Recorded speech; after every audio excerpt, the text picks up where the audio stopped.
Daniel and Teal'c take Kira. Ugh. Daniel and Teal and Tan. Daniel and Teal'c. Yeah. I don't know.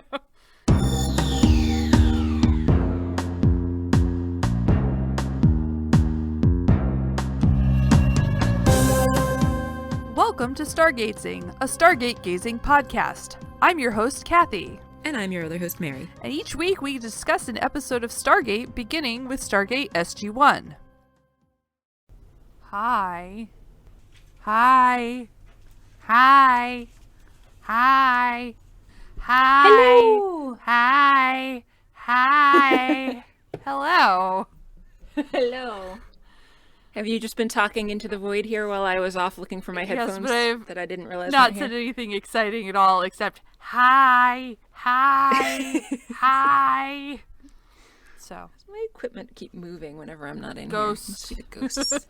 It's weird. It is weird. How are you? Okay. How are you? I'm okay. How was your weekend? Oh, my weekend was very fun. We did literally nothing. The only issue is that we were at an Airbnb, and most of it was nice, except that it was clearly meant to be more of a beach house and not winterized, so it was rather chilly, and when we woke up on Sunday, because it was like 5 out, the pipes were frozen. No. So we're like, all right, well, not our house, not our problem, time to go. So we got into our nice heated car with the heated seats that we actually just bought last week, and it was great. Yeah. Where did you go? We were like right outside of Newport. Oh, nice. Yeah. Very nice. It was. We really didn't go anywhere. We went to like 1 or 2 empty breweries where we could well distance ourselves from other people, and then that was it. We didn't go to any restaurants. We didn't do anything except just enjoy not being home and not having work emails to respond to constantly, and not having dogs to wake us up at all hours. That sounds nice. Yeah. Not having dogs to take up the entire bed. Yeah. Mm-hmm. Yeah. How was your weekend? It was fine. I have a problem. It's a new problem. I have many problems. This new problem. And it contributes to my other problems in that I don't address any of my other problems because this new problem is too fun.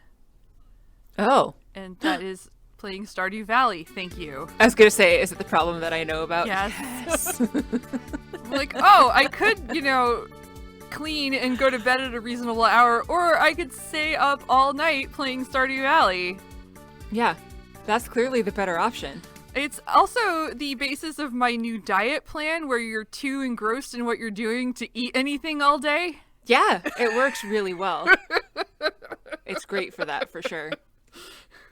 All you guys suddenly getting into it is making me jealous and making me want to play it again, but I've already played it literally 4 times through, so...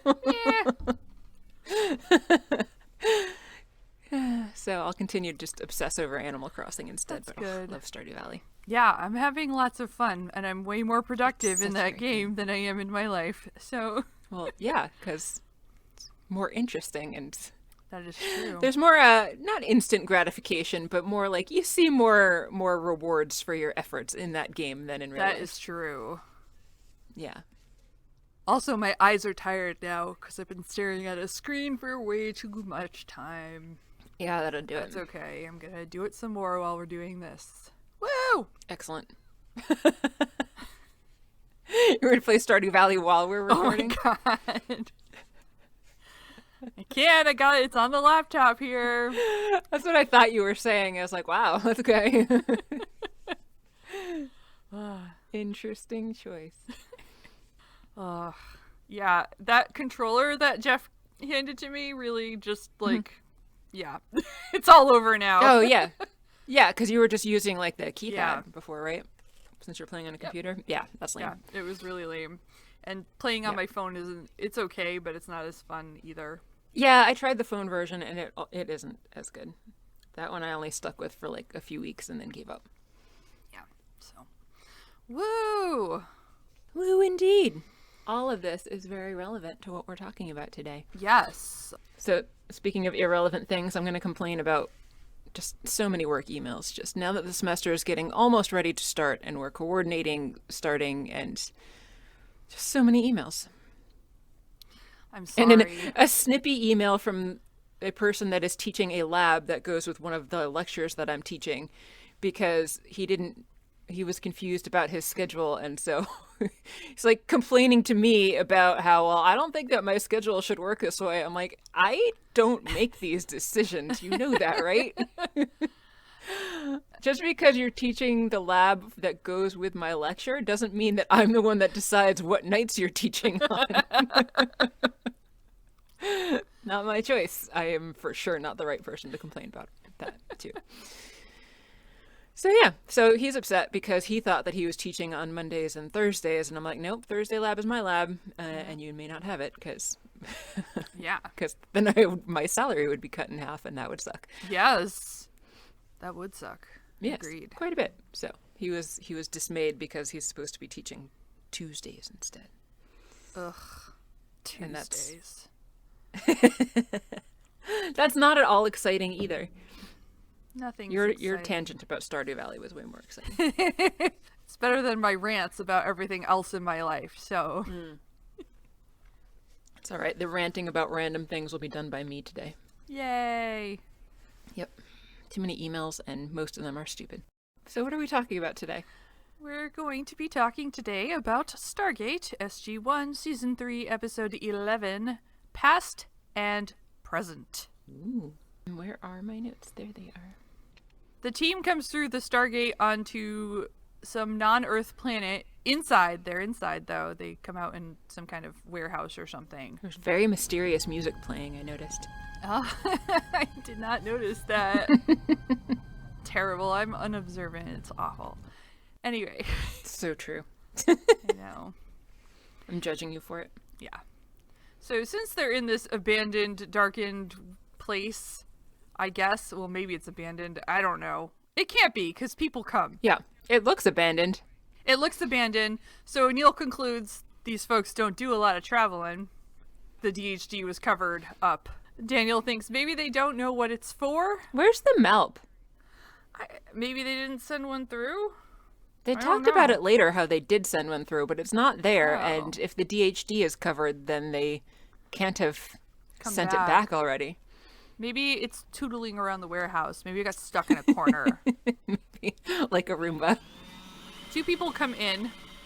The woman thinks she heard an explosion, and the guy's like, no, not an explosion. They're arguing about what they did or didn't hear when Jack is like, hi! Everyone in the warehouse is shadowed. They're so dark. You can't see anybody's faces very well. They've been doing a lot of weird lighting in these last few episodes. And the guy's like, where'd you come from? Jack's like, don't worry about it. Can you tell me who's in charge? And the guy's like, show me your papers. Daniel's like, we don't have any. We've come to visit you. We're travelers. His tone of voice was like, you should know this already. We don't really have any papers. We're travelers. Oh. How could he have possibly known that they were travelers from someplace else? I don't know. The guy is like, oh, you're here to meet me? And the woman's like, no, not you. I fell in love with you. You fell in love with me? No, yes, all of you. Daniel clarifies your people. He introduces them. Sam looks very amused in this moment. Amused by the two of them. Yes. The guy is weirded out by Teal'c's name. And Teal'c's like, it means strength. And he said it was given to him by his father. And the woman's like, you remember your father? And he says, for as long as I draw breath. Because Teal'c loves his dad. Then the guy mentions something about a Vorlix.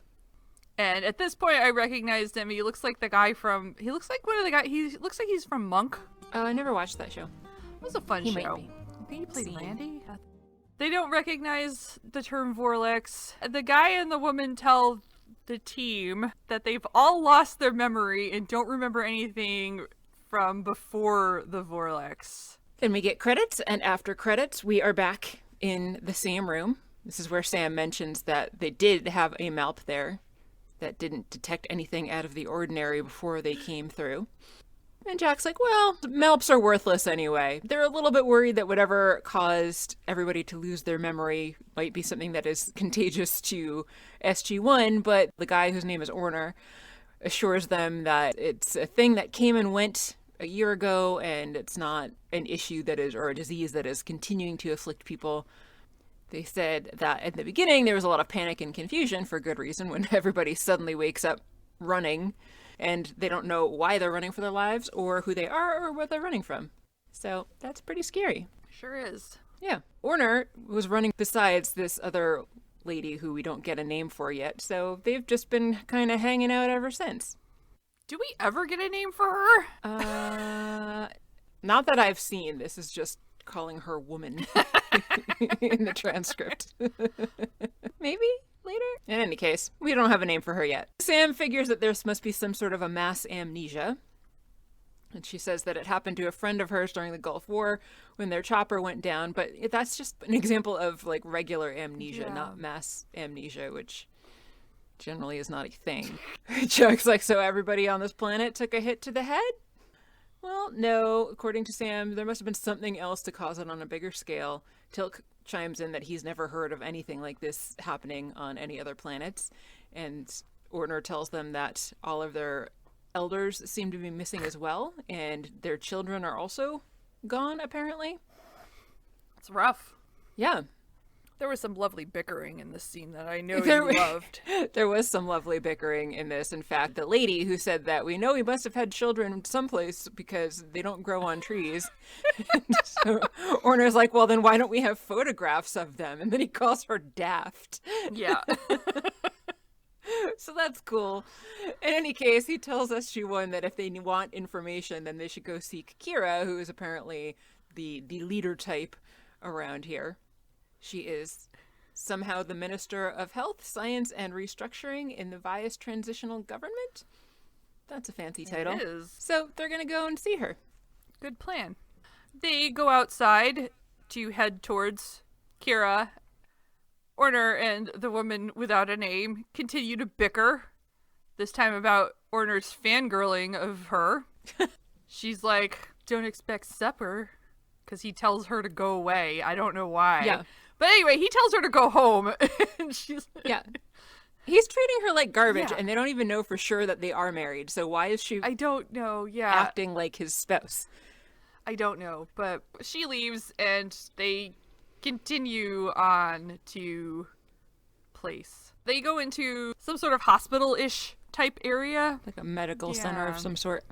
Orner goes over to Kira and is like, there are people who want to see you. And she's like, they need to wait because she's, trying to help this person that is ill and because she can't breathe.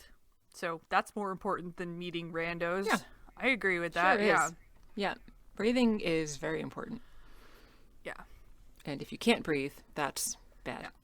So she's tending to this woman, explaining to the team that people don't remember their allergies. Oops. So, yeah, that's not great. Nope. No, it's not. Sam says the patient is going to anaphylactic shock, and she goes to start to help, but Kira's got it.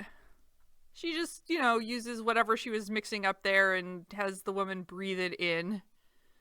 Now that Kira's made sure that this patient doesn't die of not breathing, she addresses SG-1 finally.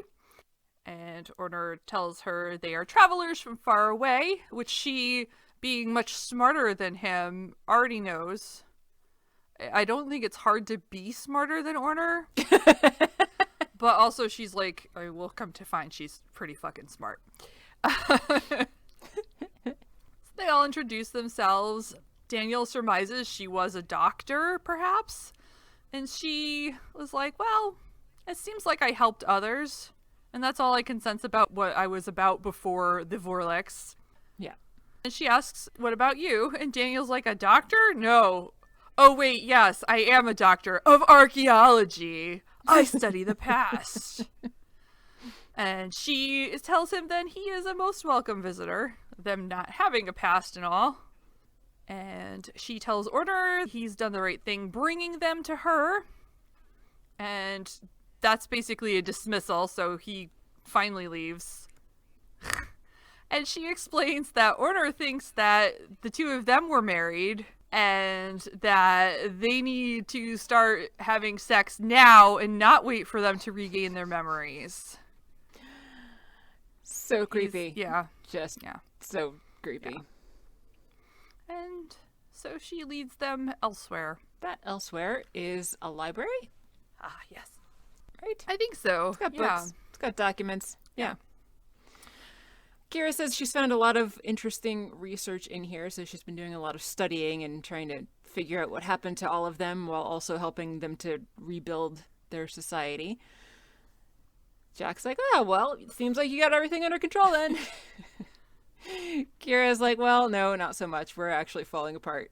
Apparently they're having big issues with the agriculture that has come to a halt, so, they lost out on their crops that were growing in the middle of this, and they also have industry that's basically been shut down. And when winter comes, then it's going to be disastrous. But they said that this happened like a year ago, so how has there not been a winter yet? Oh, no. Anyway. Maybe they had enough stored for last winter, but now they didn't get their shit together, didn't plant anything. I don't know. Yeah. Good call. And then all of a sudden, she seems to realize, you're not from Vias. Haven't they already told everybody that a bunch of times, though? So I don't know why she suddenly seemed surprised to realize that they're not from Vias. I don't know. Yeah. She gives them a little bit more information about the Vorlix and says that its effects were pandemic. So if they know who they are, then they can't be from Vias, which, again, is just reestablishing what we already knew and what they already told everybody. They say that they came through the ring, and Kira's like, oh, it is a transportation device.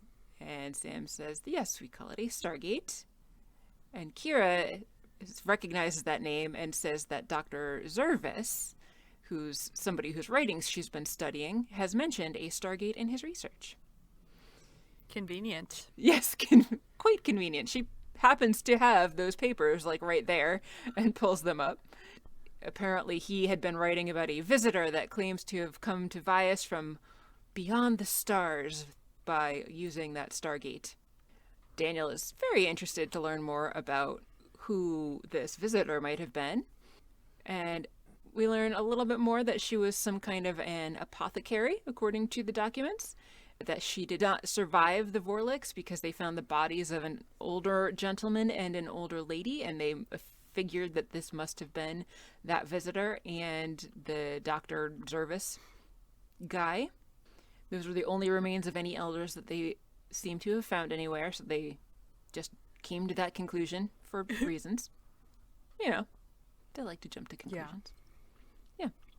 Tilk asks what the name of the older lady was, and dun dun dun, it was Linnea. Uh-oh. From the Feet Shoes planet. Yes! Planet Feet Shoes. Place. Planet Feet Shoes. I forgot what the place was called. I don't remember either. I think they actually mentioned it here somewhere, but SG1 all exchange looks because they for sure recognize that name. Oops. What did we do? Oops, indeed. The team has contacted Stargate Command, and Dr. Fraser has come along, and she and an entire team, I guess, come to meet them in the, I want to say, the hospital medical place. Yeah. So she's there to assess, people and try to figure out what happened and if they can fix them. And so they start to get to work on that. Hard cut. Hard cut indeed. Back on the other planet in the library, Daniel is hanging out with Kira.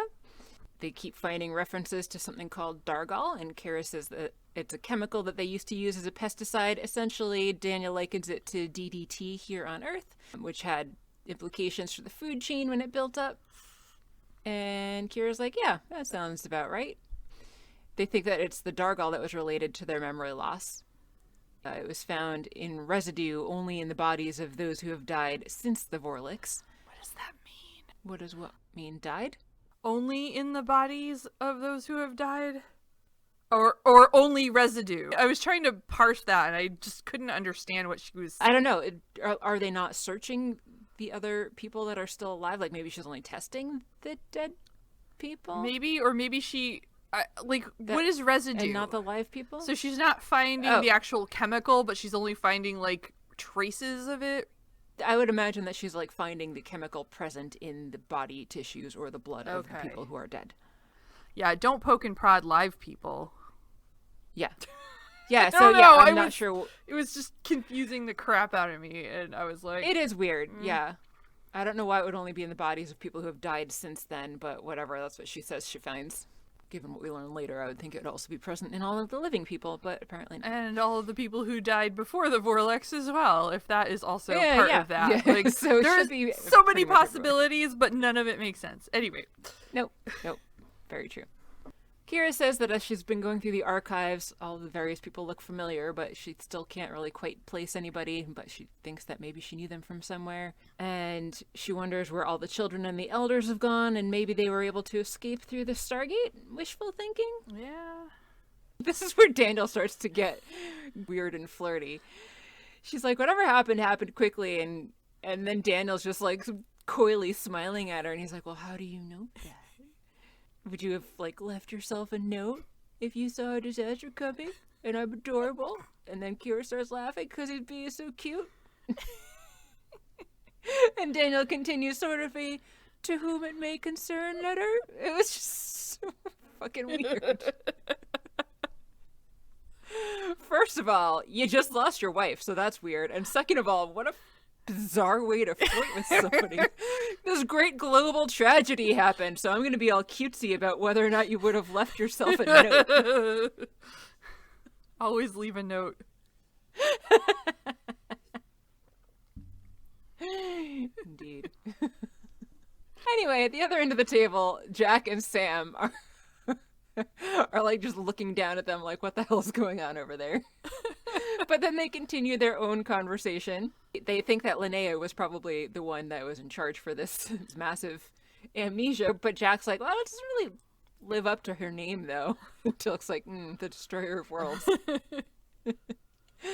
Mass amnesia, not so much really lining up with that. Sam says that in a weird way, it does actually make sense because this society was supposedly on the verge of collapse before the Vorlex, so maybe Linnea had something to do with that. This is where Kathy and I finally get to remember the name of the prison, because Sam says that it was their fault for letting Linnea out of Hadante prison, and for giving her all of the information they know about the Stargate. Who could have seen that one going wrong when Carter gave her free access to all of their computers? What will you learn? That your actions have consequences! Oh boy. Anyway, they agree that they are the ones responsible, so they do need to take a role here in helping to figure out what is happening on this planet and helping the people to get better. Back on the other side of the room, Kira asks Daniel to tell her more about Linnea. Daniel's like, well, she helped us to escape a prison that we were in unjustly. And Kira's like, oh, that's great. She sounds like a nice lady. Daniel specifies, well, she was actually seeming to be a nice older lady, and then it turned out she was a very bad older lady, and he's being ageist here by specifying that she's an older lady in this. Yeah. Stupid Daniel. So he tells her that Linnea created a plague that killed like almost everybody on this planet. And that's why she's called Destroyer of Worlds, and that's why she is a bad person. But Daniel reassures her that they're going to do everything in their power to help, and so Kira says she knows they will. She had too much hair. Mm-hmm. There's just so much hair. Big blonde. She had a lot of curly hair, and it was in an unflattering hairstyle. Yes. My adoptive parents were people would call aliens. I mean, like, I've got a lot of hair, and my hair is pretty curly, but, like, she was wearing it in a way that made it look bigger and unflattering. Yeah. And weird. Yeah. Later, still in the library, Sam conveniently finds Linnea's diary. Woohoo! Dr. Fraser comes in to confirm to Sam that her diagnosis was bang on. Dr. Sam. Yes. Knows everything about all science. Yep. Yep. Except for what? Volcanology? Was that one of them? There were two things she didn't do. She's not good at midwifery either, though. Yes, she doesn't midwife either. Yeah. then Dr. Fraser presents Jack with a choice of sorts in which it is very clear which way he should lean.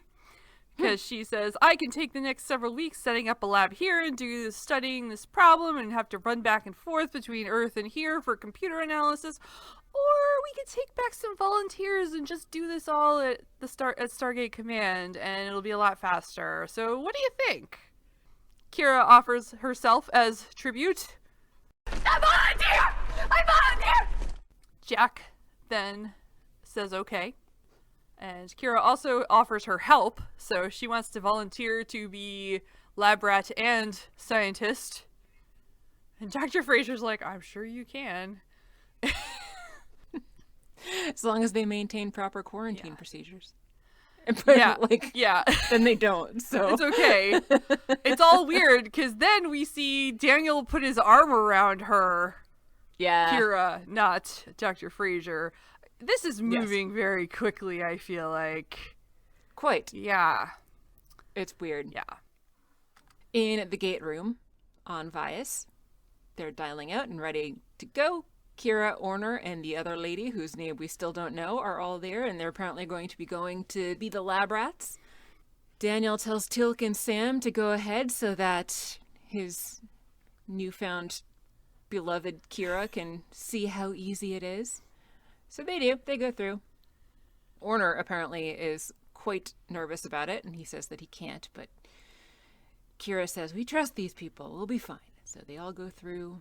On the other side, everybody, of course, makes it through just fine. Daniel and Kira are holding hands, so isn't that cute? Kira thanks Hammond for their generosity and support on behalf of the transitional government of Vias, because Hammond is there welcoming them. And Jack says to show their guests to the infirmary, despite, as we said before, Fraser's recommendation for quarantine procedures. No quarantine procedures in sight. Anywhere around here. After Daniel takes the others out to the infirmary, Hammond turns to Jack and is like, what if Dr. Fraser's unable to reverse whatever caused this?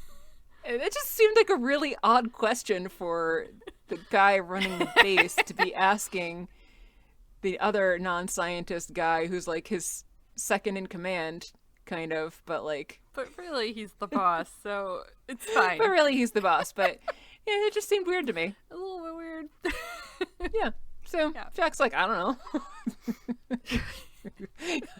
You're the one in charge, Hammond. Shouldn't you be telling me what we do if that's the case? No, that's not actually what happened. Jack just said, I don't know, and left it there. Somewhat later, after everyone's done their MRIs, they're in the infirmary having a look at people's brains. This made me laugh, and I'm a total nerd for laughing at this, but I actually did laugh at the fact that it says MRI scan at the top of the screen, but they are not showing MRI images. They're PET scans.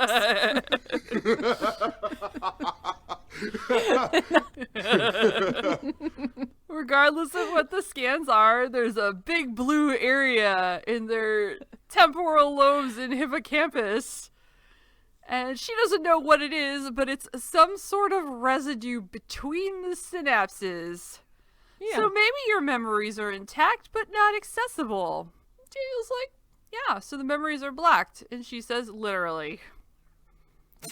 Kira asks if this residue is Dargal residue, and Dr. Fraser has not come up with that answer yet, but thinks they can confirm that quickly. And maybe if we can dissolve it without damaging their people's neurons, they can take care of this problem. Yeah, if only. They just need to find, as Kira says, the right medicine to dissolve the residue. If only it were that simple, we would not have Alzheimer's. Yeah. But here we are. Kira is super gung-ho about this, though. She's like, let's get going. We're going to do this. And Dr. Fraser's like, maybe slow down a little. We've been doing this a long time already. I've got some stuff to do. So Daniel offers up the 50-cent tour to Kira, and he takes her on out of there to leave Dr. Fraser to do her fucking job without interference. I don't like when other people get up in my job either, so Right? I don't either. Out in the hall, Kira and Daniel are talking about the facility as he shows her around, and Kira's in awe of all the technology and the marvels and thanks him for showing her around. Daniel loves women who are in awe of Earth technology. He does. He really does. He's probably finding it adorable, and yeah, you know, everything is such a wonder to Kira. Yep. Kira wants to know if it's morning or night on the surface, and she wants to go see the surface for herself, but Daniel says nope, they can't. So they come to some special guest quarters, which are apparently going to be Kira's quarters, and he shows her in, and she thanks him, and hard cut. Yep. Right in the middle of a scene. And we come back to the scene, hard cut, middle of the conversation, and we come back to them just staring at each other's eyes. And then Daniel shows her around the room and how there's some clothes in the dresser, and she's standing super close to him and making him a bit uncomfortable, and he's like, are you hungry? I'm hungry. You're probably hungry. Maybe we should go get some food? But nope, she creeps in closer. This scene I thought was interesting as far as like how they framed it, because there was a mirror like right behind them because they're standing in front of a dresser, and then you can see a second reflection of them in a mirror across the room, so there must be another like mirror behind, like next to the door, and then you could see another reflection of that mirror reflecting back, and I was like, how did they do this without the camera getting in the way? That's really interesting. I didn't see that. Oh, I'm gonna have to go watch that because again. Probably didn't explain it very well, but I thought it was a really interesting way that they framed that shot. Yeah. So Kira continues to creep up on Daniel and says that since the Vorliks, close contact with anybody has been taboo because they're all afraid of what happens if they get their memories back, and it turns out that they're with the wrong person. But Daniel's not from Vias, so she doesn't have to worry about that being an issue with him. So she continues to creep up on him, and he keeps trying to back away from her. And she's looking a little downtrodden, and she's like, oh, I guess I understand, because Daniel's not really trying to play along with this. But he's like, well, no, I mean, I just lost my wife very recently, and this is wrong. And basically he's saying all of the reasons that he doesn't feel ready for this and that they shouldn't do anything, and she just walks up to him and kisses him anyway, cutting him off mid-sentence. And that's just messed up. No means no. Maybe means no. Well, you know, he gave her that opening where he's like, I lost my wife, but actually I totally didn't. It wasn't that recent at all. Yeah. But and like, the tables were reversed. If this was a dude like going up and kissing some lady mid-sentence when she was telling him how she wasn't ready, then like that's not okay. But it's not okay. Yeah, but people tend to like be like, oh well, if it's a lady hitting on a dude, then that's always fine. But no, it's well, still you not. know, that's always my stance. I know. It's true. Oh yeah. Anyway, Kira's sorry that she interrupted him, but Daniel's okay with it, and so they start smooching a little bit more because Kira wants to take advantage of being able to do whatever she wants before her memory comes back. So it's just fucked up all around. Yeah. Yep, good times. There was some very sappy scene. Yeah, there was very sappy music at the end of that scene too. Yeah, there was. Over in Carter's nerd lab, Jack is coming to see Sam.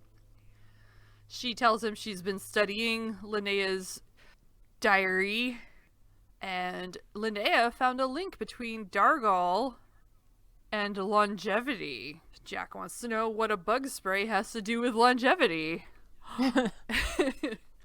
And she says that it has the effect of slowing the aging process significantly but not extremely. Jack says lucky bugs. But the problem is that it was affecting their fertility, so the people of Vias stopped using it nearly 20 years ago, or over 20 years, I don't know, sometime around 20 years ago. Yeah. But that's the reason why there are no kids around. That seems to be like, yeah, that's adversely affecting their fertility, and the fact that there are 0 children just seems like an understatement. And yeah. Yeah, that's that goes a little bit beyond adversely affecting your fertility rate if it is making the entire population infertile altogether. Yeah. Well, yeah. So Linnea was taking this information about Dargle's, what's the word? Euthanizing. Nope, that's not it. I was thinking Y-O-U-T-H, but I realized that euthanize is actually a word, just spelled different, and it does not work over audio. But I still like it. The euthanizing properties of Dargle could be used to create a fountain of youth. Sam says that in her last entry, she was about to conduct a lab experiment controlled using intensely concentrated Dargal on 2 Vias elders, a male and a female. What could possibly go wrong? Yeah, who knows? Who knows? Yeah. But we don't know what happens because she did not continue it after everyone apparently Vorlixed. You know, and if you were Vorlixed, you wouldn't bother to carve you'd just say it. Perhaps he was dictating.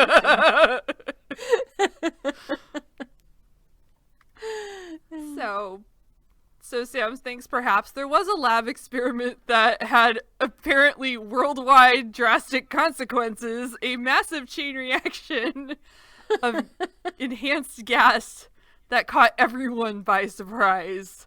And they all became young overnight. Do we think that this thing was so huge that it literally affected everyone on the entire planet, no matter how spread out they are? We don't know because we never see entire planets or any of part of the planet that's not near a Stargate generally. So hard to know. Truth. Yeah. Sam explains to Jack, who isn't quite along with her for this ride, that the elders are not in fact missing, that these people are in fact the elders, and the amnesia was a side effect of the euthanizing of this population. And also they realize that perhaps Linnea isn't in fact dead, because the 2 bodies that they found that were old still were probably the people that she was experimenting on. Oops. Yeah, so Linnea, she might be alive. We won't recognize her because she looks totally different. Jack doesn't want to hear it and literally covers his ears and is like, la, la, la, la. And Carter is like, we have to face the possibility that Kira might be Linnea. Oh. Because she's a smarty pants. Whoops. I know, just like Linnea was. Yep. Yeah. Yeah. That's, unwelcome news. Yeah. In the briefing room, it would seem that they are telling Hammond about what they've just realized, that Kira and Linnea are most likely the same person. I think it's conclusive, right? Because they did DNA tests. Yeah, that's what I was... Apparently really fast. Everything's really fast, but yeah. Yeah. They did some super rapid DNA testing that they wouldn't have really had the technology for back then, to figure out that, no, it is the exact same person. Their DNA matches. Apparently they collected Linnea's DNA from last year because, you know, why not? What you do. Yeah. And they matched it with Kira's current DNA. Perfect match, irrefutable. Daniel is incensed. He thinks that Kira is a different person, and even if this is actually Linnea, she doesn't remember doing any of that stuff, so they can't just send her back to prison where they found her. Everybody else is anti-Linnea, except for Daniel. They're trying to argue that, no, it's the same person, whether she remembers it or not. She should be in jail. We can't keep a homicidal maniac wandering around here on the base because she killed a whole bunch of people. Then Daniel goes on the offensive with Teal'c, which was just so messed up. Yeah. Because Daniel asks Jack, who he trusts more than anyone in the world, and he's like, would it be Teal'c? And Jack's like, yeah, probably. So then he just like gets all up in Teal'c's face and says, Teal'c, refresh my memory. What was your previous occupation? And Teal'c, of course, like deadpan answers, first prime of Apophis. And Daniel, like, presses into him even more. Right, and did you do a few nasty things back then? Like, what the fuck? Jeez. Daniel. So, yeah. Jack's like, yeah, subtle, Daniel. Teal'c doesn't seem too offended, but I was offended on his behalf. Daniel's trying to point out, though, that people can change, and so just because someone's done bad things in the past doesn't mean that they are continue to be a bad person. Hammond just wants to be careful with Kira, so they're gonna up her guards and keep her confined into her quarters until they can figure out a result for the medical crisis. He's gonna let Jack tell her, but then Daniel's like, nope, I should be the one to tell her. So he goes to her quarters. He really could have made that point without dragging Teal'c through the mud there. Right? I know. That was just, ugh. That was just uncool, man. Uncool. Yeah. But makes me think he's still holding a grudge against him for what happened to Shara, even though he supposedly says he forgave her. I mean, that was just an episode ago. It's still pretty fresh. Yeah. Exactly. 1 episode ago. Yeah. Daniel goes to see Kira in her room quarters. There we go. Yeah. She's happy to see him, but can tell there's something going on. And behind Daniel, she sees guards. And Daniel's like, oh, no, there's nothing going on. These are quarantine procedures General Hammond is insisting on. You have to stay here a while. And Kira's like, but the Vorlix effects are not contagious. So why are you doing this? And Daniel's like, I can't tell you, but I can tell you that more things happen during the Vorlix than memory loss. And she's like, is that why the guards are there? And he's like, no, that's just standard procedure.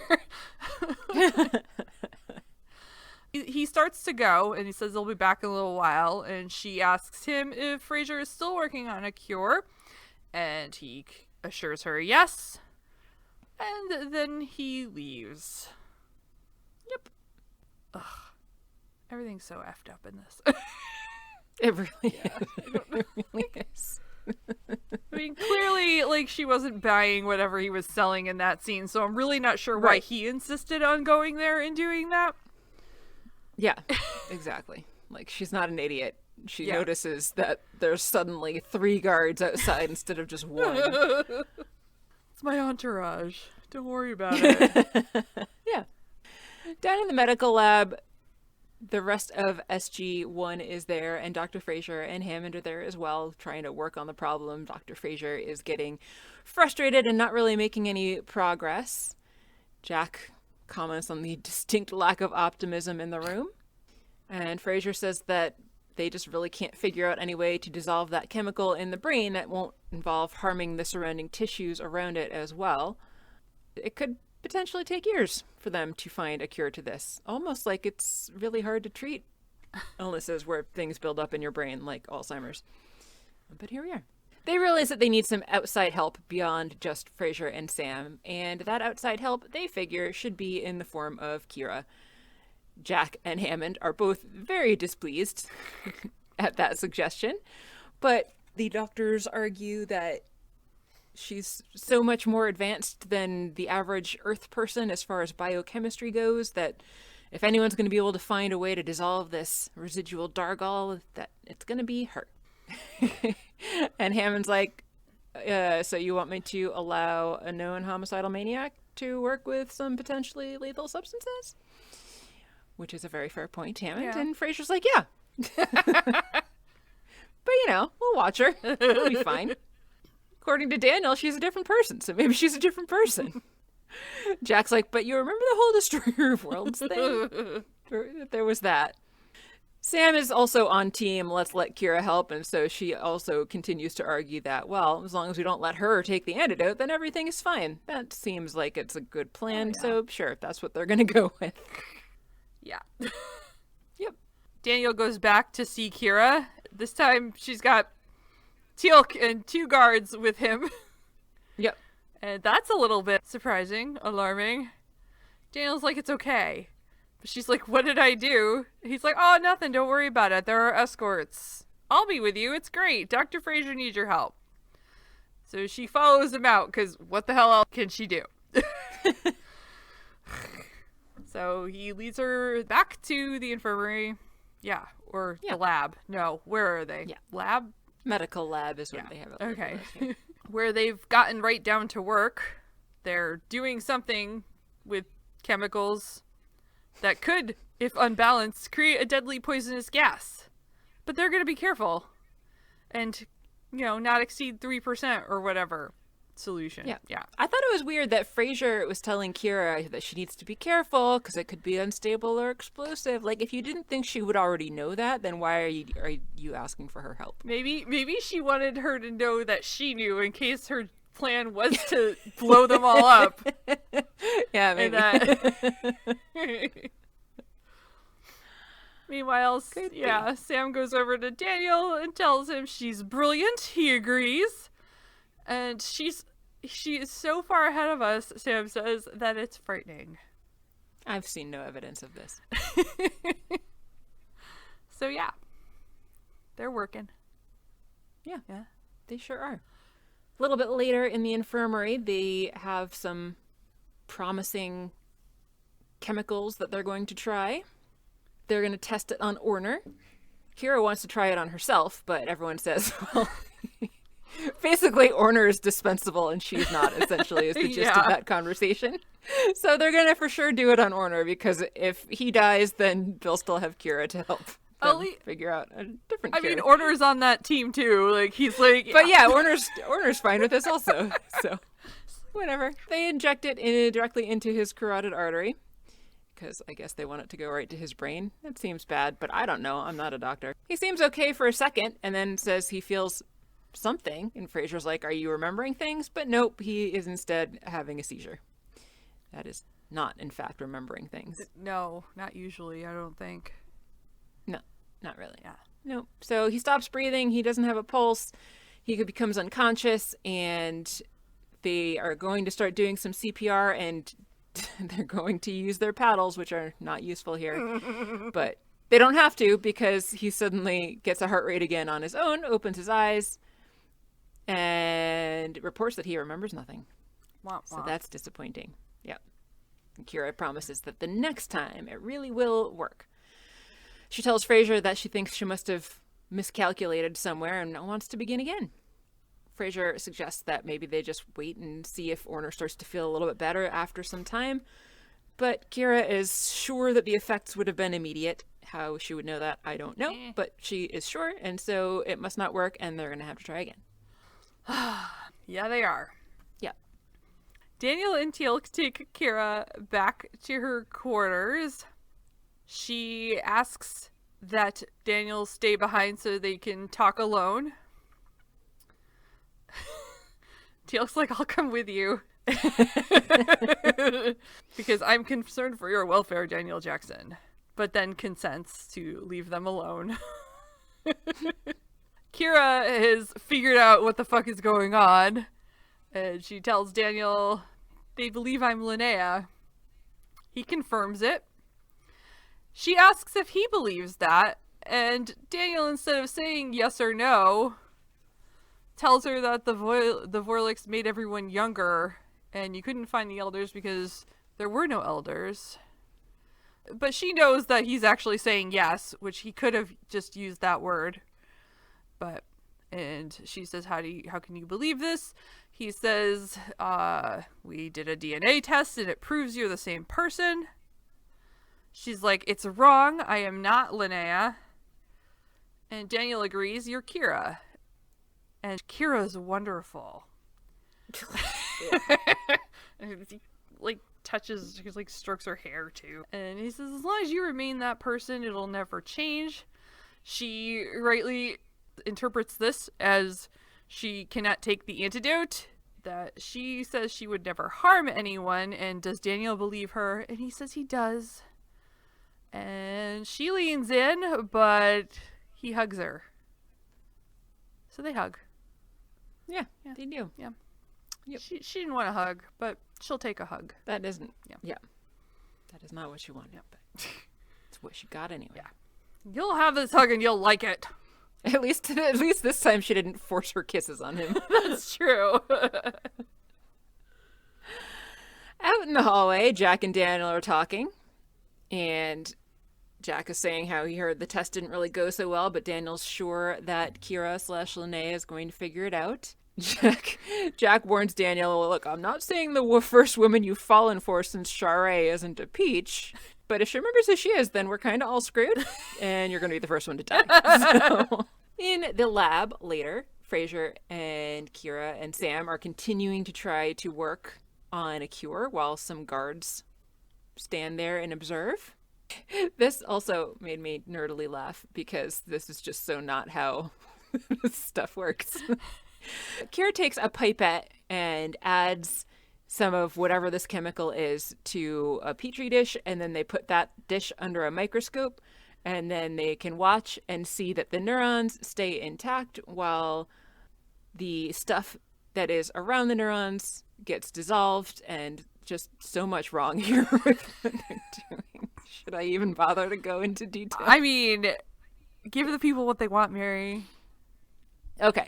Well, she uses a pipette, but it's missing the plunger on the top. That would be what you use to like draw certain amounts up into the tube. So she just covered the end with her thumb, which would technically work, but it wouldn't give you like any control over how much you can't pull anything into it. Kira knows better than the pipette and its plunger. I do. Well, I use one of those things at work all the time. Oh, I said Kira knows. Oh, Kira knows better. yes. That's why she doesn't need no plunger. Hang on, my headphones. I unplugged them by mistake. But yeah, you also know everything, so it's cool. She lost her microphone. Oh my god, or her headphone. I don't know what she lost. Oh my god, where's Mary? Oh. Hello. Okay, I'm back. Welcome back. Thanks. Yeah, you know everything too. So yeah, I do know everything too. Yeah. You and Kira. Second of all, the picture that they're showing is pictures of neurons that were stained, and they're looking at them under a light microscope. If you're staining something, though, you have to mount it onto the slide, and it's going to be dead tissue. You wouldn't have an experiment like this showing you the stuff around the neurons dissolving, because, like, these would be mounted slides, and you probably would have destroyed whatever the residue was in the process. They're basically making it look like this is, like, in tissue that they are testing, but it is not. Interesting. That's my long story. Thank you. Like, you're welcome. So either these are slides that were mounted, or it's a slice of brain tissue. And also, where did they get these neurons from? Like, whose brain did this come from? I don't know. That I also wanted to know. Order probably. He doesn't need all that brain. Yeah, he's probably. Not using it anyway. Right. Yeah. So Orner has undergone some major surgery. And then they destroyed all of the neurons by staining them and made his sacrifice completely useless. Anyway, it's more complicated than that even, but I'm not going to bother to continue to go off on that tangent. So it's working. Sure it is. They figured that this is the right potency for the antidote and everything, so they're going to start giving doses. But Frasier says that they're going to take it from there. And Kira's like, but I can help. And they don't want Kira anywhere around the antidote, not even helping to give it to other people, because they don't want her having any access to it at all. Kira agrees that she'll leave them to it, but can she return later to observe the human test? And then, while they're not watching, she sneaks that slide that she was just looking at into her palm, and nobody sees her sneak after it. Teal'c brings her back to her room with her antidote that nobody knows she has. End of scene. Yep. Yeah. Back in the infirmary, I assume sometime later after they've retested and blah, blah, blah, they administer the new formula to Orner, who is confident it'll work this time. Shouldn't they maybe test it on the other chick first, who hasn't already had a different chemical? I don't know. They should. He starts to have a seizure again, but it's not as long lasting and doesn't knock him out like the other one did, to the point where they're grabbing paddles. Right. In the middle of that, there's a cut. Yep. And Kira asks Orner if he is all right, and he reveals his name is Nodal, and he remembers everything. Kira is pleased and says, "Are we married?" And he's like, "No, I'm married to Leal. I don't know. He's married to a different lady." Yeah, it's the same nameless lady who's been there all along. Yeah. For 43 years they've been married. That's an awfully long time. I wonder if it's going to cause him any problems, the fact that he's been obsessing about another woman. I hope she doesn't hold it against him, because there were conditions, there were things that happened, but... True. Also, he seems to have remembered that he actually cares about her. Is looking at her lovingly rather than with the disdain that we've seen him looking at her with up to this point. Yeah. So it turns out he'd never met Kira before. Yeah. Nodal/Orner tells Kira she should take the antidote, but she says she can't, and says that the other folks in the room will explain why. Yeah. So she leaves. Teal'c is trying to follow her, but Daniel stops him and follows her instead. Yep. Out in the hall, Kira and Daniel are walking, and Kira wants to know what's going to happen to her now that her work here is done. And Daniel's like, oh, well, why don't you just go back to Vias and, kind of pick up where you left off? Kira doesn't think that sounds like a very good plan, because if they all knew who she was, then they would be afraid of her. And Daniel's like, nah, you helped them so much. I'm sure that they'll welcome you. That's how people work. Yep, absolutely. That is for sure how people work. So Kira heads back into her room, but before she does, she puts her hand on Daniel's face and tells him that all debts have now been paid. That was a completely random thing to say there, given the conversation that they were having.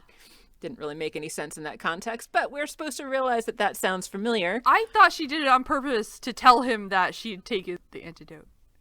Did you? Well, why else would she say it in those exact words that she left on the computer screen? And I don't know. Maybe she's like, I have a catchphrase and I'm going to use it no matter what, even if it doesn't make any sense. That was my impression, that it was just her catchphrase and just didn't really notice. In any case, Daniel walks away, and it takes him a few minutes to realize what she said, and that it must mean that she took the antidote. So he races back to her room and accuses her of taking the antidote. She tells him to leave, but he does not. He comes into the room, and Kira's holding some vials. Daniel says, "You've said all debts have been paid," and that's what Linnea's message said when she left us. And Kira said, "Was it?" And Daniel's like, "You took the antidote, didn't you?" And she's like, "Well, I had to know, and I didn't believe you." And it turns out that, not surprisingly, Kira, in fact, was Linnea, and she admits to being the murderer that they said that she was. And Daniel tries to convince her that, no, she's not. She's a different and better person. Apparently, the two vials that she's holding are some of the raw chemicals that will create a poisonous gas if they're smashed together. So she threatens to kill him and herself. But she would rather only harm herself, so would like Daniel to leave. But he doesn't want to. He's going to stay. Great. Yeah. There was more weird lighting in this scene because Daniel's face was like 3/4 of the way in shadow for this entire conversation. In the infirmary, Dr. Fraser is readying the next dose for Nodal's wife when she notices, keen eye, that some of her stuff is missing. A vial and an ampule. So she tells Jack, and Jack and Teal'c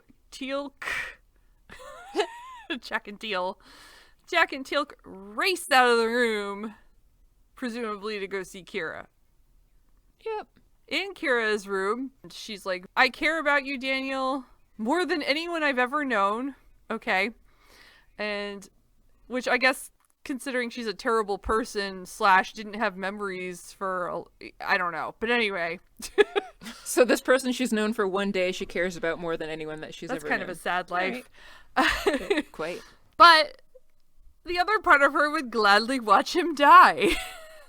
How is she two different people now all of a sudden? Know. Like, she really should just be Linnea with regained memories and some extra memories from being just Kira, but... Well, apparently Kira has more feels than Linnaeus, and Kira's feels won't go away. I don't know. Right. Yeah. But, I mean, like, that would be to say, like, that guy Orner, he wasn't like, oh, I'm so torn between the lady I've been married to for 43 years and Kira, who is now my new love. He went back to looking adoringly at the person that was his wife and was happy to be with her and remember her again. I don't know. Jack and Teal'c burst into the room, though, and tell Daniel to get out of the way, because Jack has pulled a gun. And Daniel's like, I'm not moving. There's another way. Jack's ready to shoot her. Daniel tells her to hand over those vials, and she doesn't need to do this. But she's like, there are 2 people inside me, and one of them is a monster, and she's gonna win. Daniel's like, but there's another way. Kira's like, no, I'm not her. I guess Kira, she is Linnea. Yeah. And he says, no, but you can be Kira again. All you have to do is forget. Just forget. Stupid forgetful. Yeah. Later in the infirmary, Kira wakes up and is looking a little bit disoriented, and she's been crying. Daniel's there and tells her that it's all right and she's among friends. Frasier asks if she remembers anything, but nope, she doesn't. She has amnesia again. They tell her that her name is Kira and that she's been visiting, but now it is time to go home. So they take her down to the gate room, where the 2 people from Vias are waiting to bring her with them. They're going to welcome her into their society. Sure they will. That seems like a great idea. There's definitely not anyone who will take revenge on her. It's definitely not going to be a problem. No, definitely not. And definitely she won't ever, become evil again. Yeah, I mean, at some point she's got to be like, oh, everyone's taking this thing that's giving them their memories. Maybe if I take it, I'll have memories too. Right? Yes, exactly. Okay. Yep. So apparently they're going to welcome her back as a leader of their people. They specify even, so great. Yeah. Okay, Sounds cool. perfect. Yeah. Kira turns to Daniel and says that she senses they knew each other well before she lost her memory, and asks if that was true. And Daniel's like, well, no, we never really did. Bye, Kira. And she says goodbye, and then she leaves, and then the episode ends. That was weird. It was a weird episode. This is weird. What is this coldness at the end? Like, what? Yeah. It's just bizarre. Did you like the episode despite the weirdness? Kind of. Yes, a little bit. I liked that we got follow up to their colossal mistake of releasing a mass murderer. Yeah. That was good. Right? It's good to finally come back to that. It was hard to buy the whole premise of it. Yeah. Because it's too much magic. I mean, it's science, but it's magic, really, because it's too, Yeah. Like I said, what they're essentially curing is Alzheimer's, and we obviously do not have a cure for that yet. So the fact that they would be able to find something that would, in a day cure it is a little unbelievable. How does this chemical, too, that makes them more youthful and sterilizes them? So everything's also not okay, because they're still all sterilized, I'm guessing? Yeah. Unless it reversed everything, but then they would also get old. This episode was a little questionable on the premise.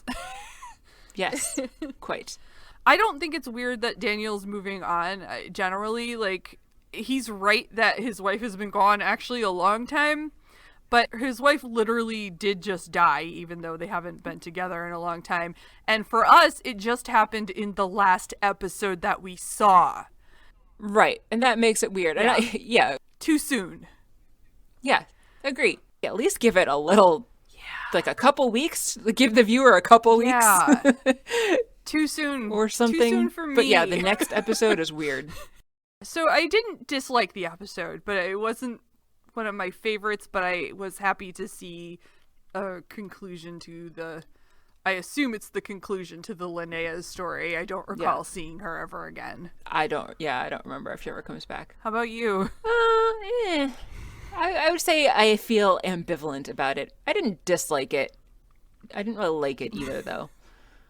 Just like you said, a lot of it was just hard to buy. And it seemed like there were too many loose ends that they didn't really tie up.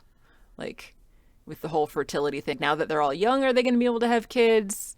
Yeah. Or will they start aging normally again? Is that Dargal in their tissues? Because it was in the tissues of people who have died since the Vorlix. Do all of these people have their Dargal in their tissues? Also, who knows?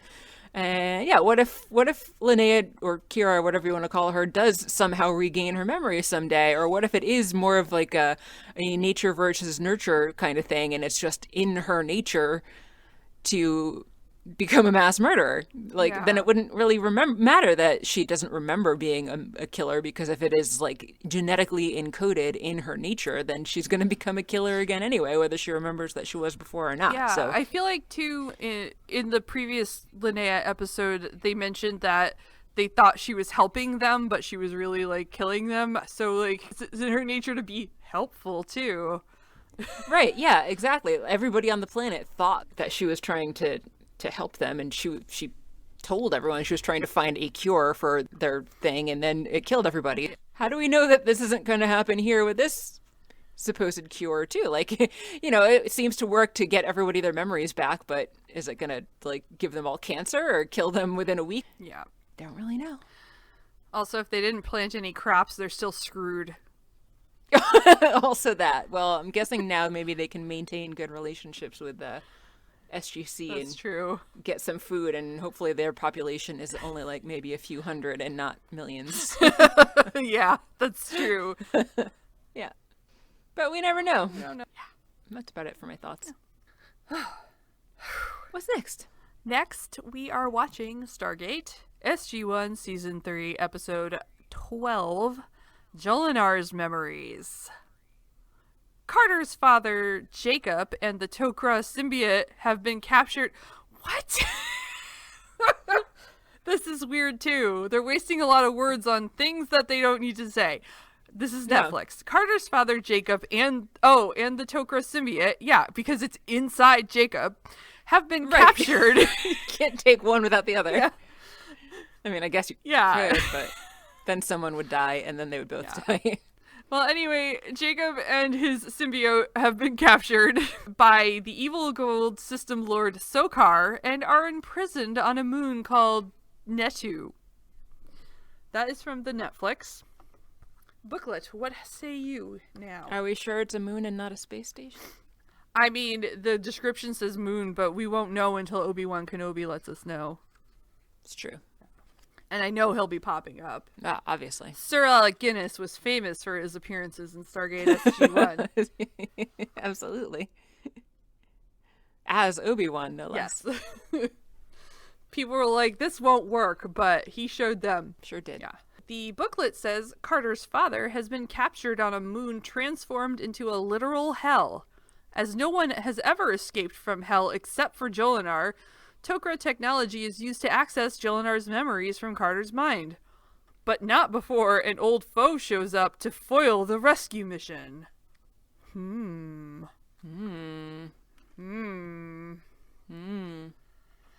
could that be? Interesting. Can't imagine. An old foe. Old foe. Anything else? No, I think that's about it.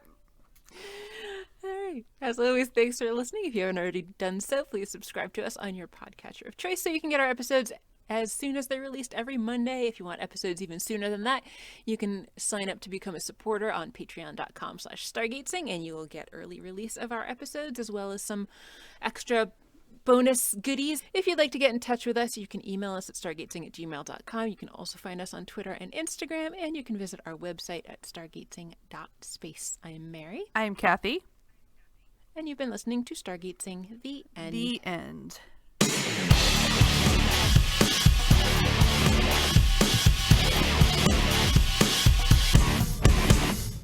I'll just be sitting on my couch with Pepper, probably